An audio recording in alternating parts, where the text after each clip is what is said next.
साथियों, आज आप लोगों के बीच आने का मौका मिला, अपनी बातों को रखने का मौका मिला। आप लोगों से कुछ आग्रह और कुछ जानकारियां साझा करने आया हूं। आप सब जानते हैं कि यहाँ पर उपचुनाव चल रहा है। कुछ दिनों पूर्व देश में लोकसभा के चुनाव चल रहे थे। लोकसभा चुनाव के दौरान भी बिहार के हर एक लोकसभा, हर एक जिले में जाने का मौका मिला। वहां पर भी प्रधानमंत्री जी के द्वारा किए गए कार्यों को और मुख्यमंत्री नीतीश कुमार जी के प्रयासों को आप लोगों के बीच रखने का मैंने कार्य किया। कई जगह पर हम लोग को अपार समर्थन मिला। परिणाम स्वरूप केंद्र में तीसरी बार पुनः प्रधानमंत्री नरेंद्र मोदी जी के नेतृत्व में एनडीए की सरकार बनी। ये एक बड़ी उपलब्धि आप लोगों की वजह से, आप लोगों की वजह से केंद्र में हम लोग को देखने को मिली। और साथियों, एक बात का जिक्र मैंने हमेशा किया, जरूरी है मुख्य धारा के साथ जुड़े रहना। जरूरी है जब आप अपने क्षेत्र के विकास की सोच रखते हैं, जरूरी है जब अपने प्रदेश के विकास की सोच रखते हैं तो मुख्य धारा के साथ जुड़कर रहना जरूरी है।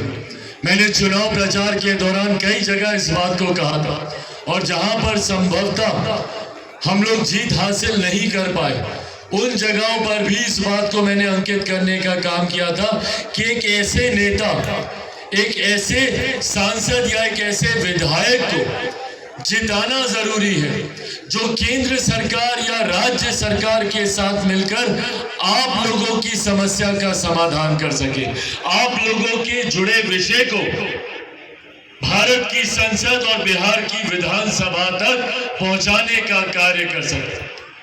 एक ऐसा व्यक्ति जो प्रधानमंत्री जी की सोच को धरातल पर उतार सके, एक ऐसा व्यक्ति जो मुख्यमंत्री के प्रयासों को धरातल पर उतार सके। ऐसे में अगर कहीं हम लोगों से कोई चूक हो जाती है तो बदले में 5 साल तक जो दूसरे दल का विधायक सांसद जीता है वो 5 साल तक सिर्फ इसी बात का दोषारोपण करता रहता है, बहाना बनाता रहता है कि हमको केंद्र सरकार की मदद नहीं मिलती, हमको राज्य सरकार की मदद नहीं मिलती। और वो 5 महत्वपूर्ण साल हम लोगों के जीवन के बर्बाद हो जाते हैं। ऐसे बच्चे जो संभवतः कॉलेज में जाने वाले होंगे, या ऐसे कॉलेज के विद्यार्थी जो अब आने वाले समय में अपने जीवन को स्थापित करने का प्रयास कर रहे होंगे, कोई रोजगार की तलाश में होगा तो कोई उद्यमी बनना चाहता होगा। ऐसे लोगों के महत्वपूर्ण 5 साल इसी उलझन में बीत जाते हैं जब किसी गलत प्रत्याशी का चयन हो जाता। लोकसभा चुनाव के दौरान भी मैंने इस बात को कहा था कि इस बात में कहीं कोई संदेह नहीं है कि पुनः केंद्र में नरेंद्र मोदी जी के नेतृत्व में सरकार बनने जा रही है, और यही बात हुई भी। विपक्ष के कई लोग अलग अलग तरीके का भ्रम फैलाते रहे। कई लोग बड़े बड़े दावे करते रहे, कहते रहे भैया कि एनडीए खाता तक नहीं खोल पाएगा। बड़े बड़े दावे किए गए, ये कहा गया कि एनडीए का कोई प्रत्याशी यहां से चुनाव नहीं जीता। विपक्षी दल के कई नेताओं ने हमको हार की मुबारकबाद देनी शुरू कर दी थी। ये कहना शुरू कर दिया था कि चिराग पासवान, उनके पार्टी के कोई भी सांसद प्रत्याशी जीतने नहीं वाला। पर परिणाम जब आए तो हकीकत सबके सामने आई। न सिर्फ चिराग पासवान के 5 प्रत्याशी जीते, 100% हम लोग का स्ट्राइक रेट रहा, वही एनडीए का भी प्रदर्शन बेहतरीन रहा। पर ऐसे में कुछ ऐसी लोकसभाएं थी जो विपक्ष के बहकावे में आ गया, उनके झूठे बातों में आ गया। दुनिया भर का भ्रम इन लोगों के द्वारा फैलाया गया। कभी कहा जाता था कि भैया संविधान खतरे में है, फिर कहा जाता था कि अगर इन लोग की सरकार आई तो आरक्षण को समाप्त कर दिया जाएगा, लोकतंत्र की हत्या हो जाएगी। आज भैया हम लोग की सरकार बने महीना होने को आया, क्या हो गया? किसका नुकसान हो गया? कौन सा किसी का आरक्षण छीन लिया गया या कौन से संविधान को समाप्त कर दिया गया? तीसरी बार भी पुनः जब मेरे प्रधानमंत्री आदरणीय नरेंद्र मोदी जी ने शपथ ली तो उन्होंने सबसे पहले संविधान के आगे अपना सर झुकाने का काम किया। और मैं पुनः आज आप लोग के सामने एक केंद्रीय मंत्री की हैसियत से खड़ा होकर आप लोगों को यह विश्वास दिलाना चाहता हूं, आप लोगों से यह वादा करके जाना चाहता हूं, आप लोगों के पहरेदार की भूमिका में चिराग पासवान केंद्र में एनडीए सरकार में अपनी भूमिका को निभा रहा है। आप लोगों के ऊपर 7 जन्म में कभी कोई आज चिराग पासवान नहीं आने देगा, ये वादा आप लोगों से करके जाता हूं। और ये वादा भी आप लोगों से करके जाता हूं कि जब तक चिराग पासवान जिंदा है, ना संविधान को कोई खतरा है, ना आरक्षण को कोई खतरा। पर हाँ, खतरा होता है जब ऐसे लोग जीत कर जाते हैं जो ना केंद्र सरकार में प्रधानमंत्री नरेंद्र मोदी जी की विकास की नीतियों से सहमति रखते हैं, ना हमारे मुख्यमंत्री नीतीश कुमार जी की सोच का समर्थन करते हैं। ऐसे में जब बिहार में एक डबल इंजन की सरकार चल रही है, ऐसे में अगर कोई धारा के विपरीत अगर किसी प्रत्याशी का चयन हो जाता है तो 5 साल सिर्फ सत्ता से लड़ाई लड़ने के अलावा वो व्यक्ति और कुछ नहीं करेगा। हम लोग लगातार जाते रहेंगे अपनी कागज पत्री, अपना दरखास्त उस व्यक्ति के पास लेकर, और वो व्यक्ति बदले में क्या बोलेगा कि हम क्या करें, केंद्र सरकार हमारी बात नहीं सुनती, राज्य सरकार हमारी बात नहीं सुनती। तो भैया फिर आप जीते काहे के लिए, आप चुनाव काहे के लिए लड़े? अगर विपक्ष को बात बात पर अगर यही बहाना देना है तो भैया वो चुनाव में क्यों आए? और यही आग्रह करने आज आप लोगों के बीच आया है, आप लोगों के बीच आया हूं इस बात की जानकारी दे और यह आग्रह करें कि एक बार हम लोगों से भूल हो चुकी है, अब गलती से भी हम लोग को इस भूल को दोहराना नहीं है। आज अगर मेरे भाई संतोष कुशवाहा जी अगर प्रतिनिधित्व कर रहे होते, लोकसभा में होते, तो आज सिर्फ एक सांसद की भूमिका में ही नहीं बल्कि बहुत बड़ी जिम्मेदारी एनडीए के घटक दल के द्वारा इनको दी जाए। ऐसे में आने वाले चुनाव में भी, और अब तो भैया पिछली बार तो चलो चुनाव चल रहा था, लोगों ने भ्रमित किया, हम लोग भी भ्रमित होते गए कि संभवतः कहीं विपक्ष की सरकार आ जाए, कोई विपक्ष क्या कोई प्रधानमंत्री बन जाए, जो होना नहीं था। पर मान लिया कि ऐसा हम लोग के मन में किसी ने बैठा दिया। पर आज तो चुनाव हो चुका, आज सरकारें भी बन चुकी हैं।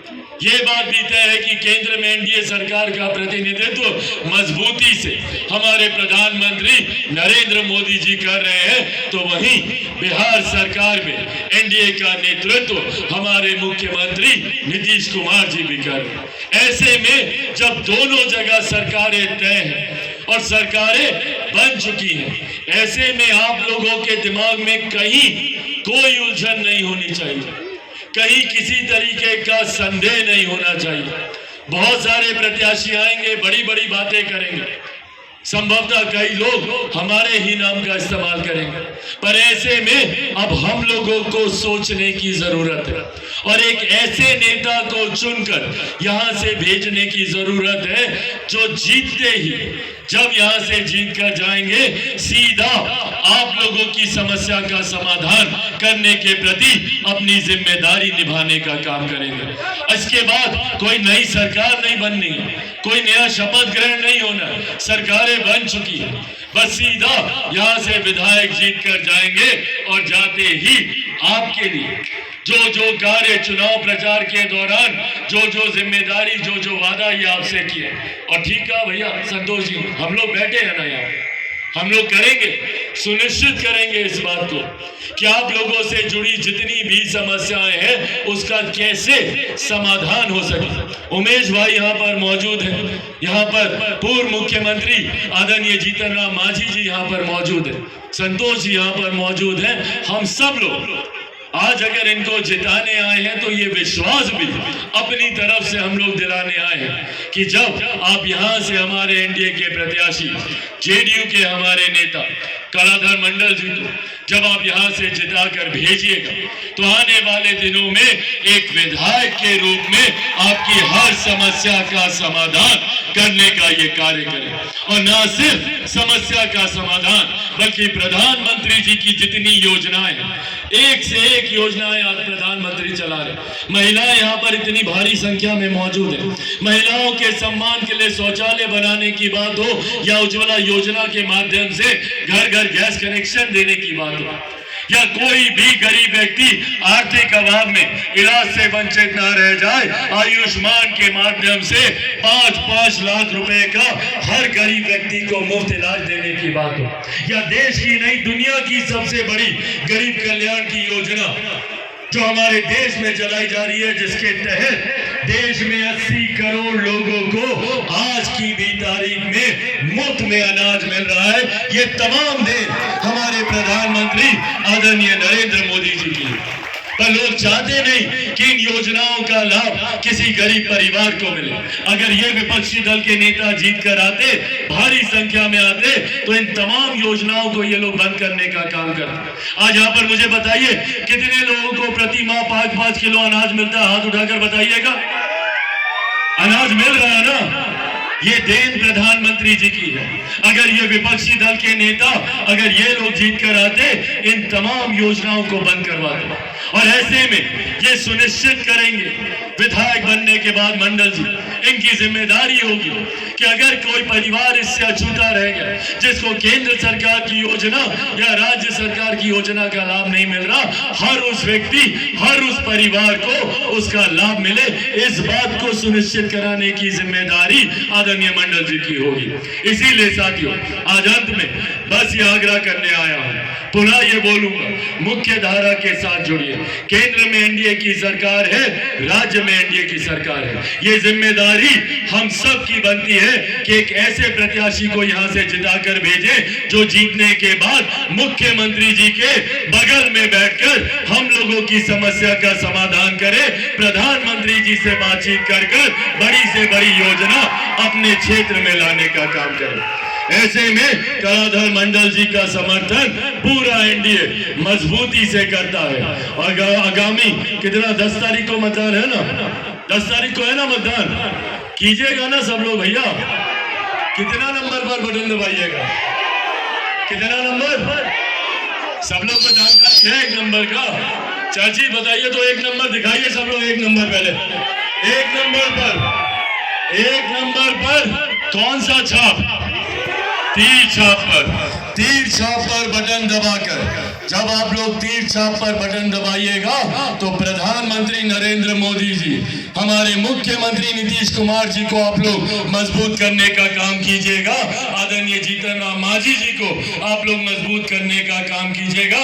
आदरणीय उपेंद्र कुशवाहा जी को आप लोग मजबूत करने का काम कीजिएगा।